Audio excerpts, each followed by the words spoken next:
लगा दूं ढेरी। मेम साहब, आप ये क्या कर रहे हो? देखते ना, मैं पैसे उड़ा रही हूँ और नाच रही हूँ। पर क्यों उड़ा रहे हो? तेरी सैलरी के पैसे है ये। पर मेम साहब, ये पैसे तो मेरी सैलरी से 10 गुना ज्यादा हैं। क्योंकि ये पैसे ना तेरी पूरी 6 महीने की सैलरी के पैसे हैं। पर मेम साहब, मुझे 6 महीने के इकट्ठे पैसे नहीं चाहिए। देख ली मुक्ता, मर्जी है तेरी, क्योंकि सैलरी तो तुझे अब 6 महीने बाद ही मिलेगी। पर मेम साहब, मुझे 1 महीने पैसे ना मिले तो मेरे बच्चे भूखे मर जाएंगे। हाँ तो ठीक है, ये सारे पैसे ना समेट के संभाल के रख ले, और उसके बाद ना किचन में आके बर्तन साफ कर ले, ठीक है? काजल, काजल, आई।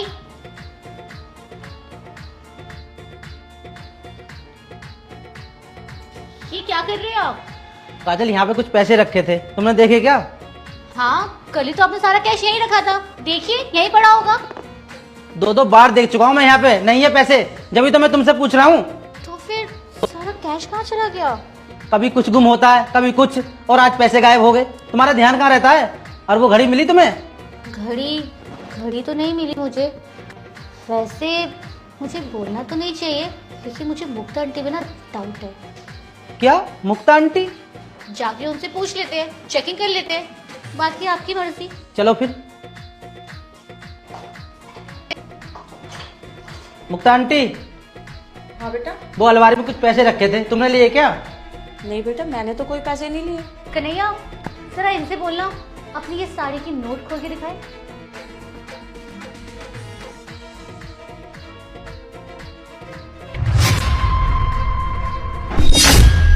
पर बेटा, ये तो मेरे पैसे हैं। ये तुम्हारे पैसे हैं। ये तुम्हारे पैसे नहीं है, ये वो पैसे हैं जो तुमने हमारी अलमारी से चोरी किए। कन्हैया, मैंने तुम्हें बोला था ना कि मुग्धा आंटी ने चोरी की है। नहीं कन्हैया बेटा, मैंने कोई चोरी नहीं की है। मेम साहब, आप ये क्या बोल रहे हो? ये पैसे तो आपने मुझे दिए। हाँ? भला कन्हैया, मैं इसको इतने सारे पैसे क्यों दूंगी? मेम साहब, आप मेरे साथ ऐसा क्यों कर रहे हो? मैंने क्या बिगाड़ा है आपका? अच्छा, तो इतने सारे पैसे उड़ के तुम्हारे पास आ गए क्या? नहीं कन्हैया बेटा, मैंने कोई चोरी नहीं की है। पिछले 10 सालों से मैं यहाँ काम कर रही हूँ। मैं इस घर में चोरी क्यों करूँगी? मैंने कोई चोरी नहीं की है। मुक्ता आंटी प्लीज, आप यहाँ से चली जाओ। इससे पहले मैं यहाँ पुलिस बुला लूँ, तुम आओ यहाँ से।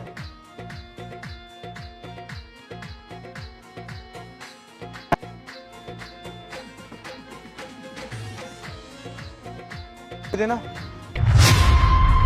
ये घड़ी तो कन्हैया बेटा की है। बेटा, ये घड़ी तुम्हारे पास कैसे आई? कहाँ से आई का क्या मतलब है? किसी ने गिफ्ट दी है मुझे, तुम्हें इससे क्या? तुम सेब दो चुपचाप मुझे। अरे भाई, नहीं बेचने। अरे ये रखे तो कितने सारे रखे हैं। नहीं बेचने भाई। अजीब पागल औरत है। इसको ये घड़ी दी किसने? आखिर पता तो लगाना ही पड़ेगा।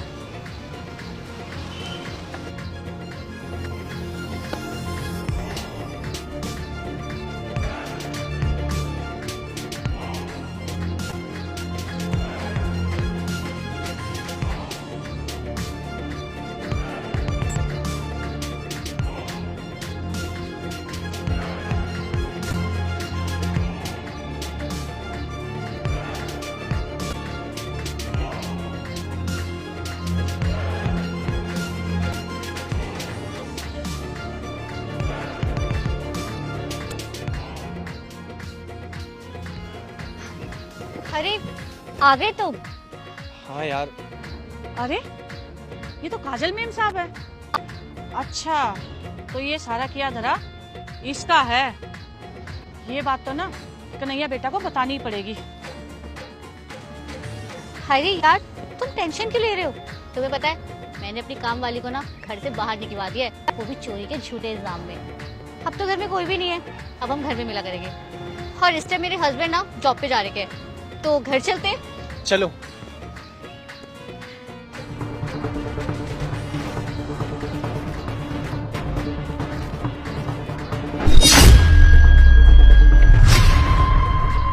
फलवाली यहाँ क्या कर रही है?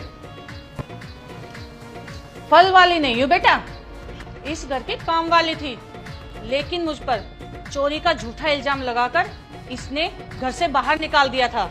पर हाय रे तेरी फूटी किस्मत, ये काम वाली नौकरी क्या गई कि मैं फल वाली बन गई और फल वाली के पास आए तुम।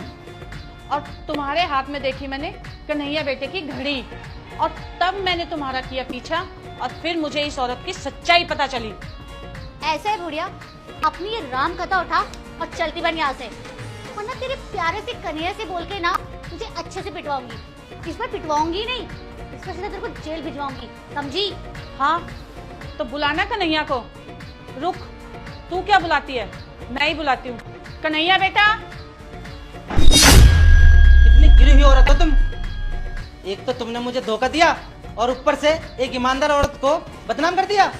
नहीं नहीं कन्हैया, जैसा तुम सोच रहे हो ना ऐसा कुछ भी नहीं है, ये तो सिर्फ मेरा दोस्त है। दोस्त है जिसको तुमने मेरी घड़ी चुरा के दी, और घड़ी चुराने का इल्जाम मुक्ता आंटी पे लगाया।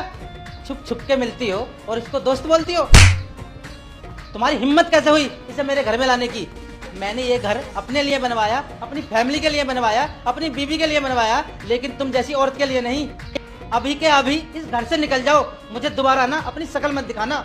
आउट। आंटी मुझे माफ कर दो, मैंने तुम्हारी एक भी नहीं सुनी। प्लीज आंटी मुझे माफ कर दो। बेटा मैं तो बस भगवान से यही दुआ मांगूंगी कि अगले जन्म में अगर मुझे बेटा दे तो तेरे जैसा दे।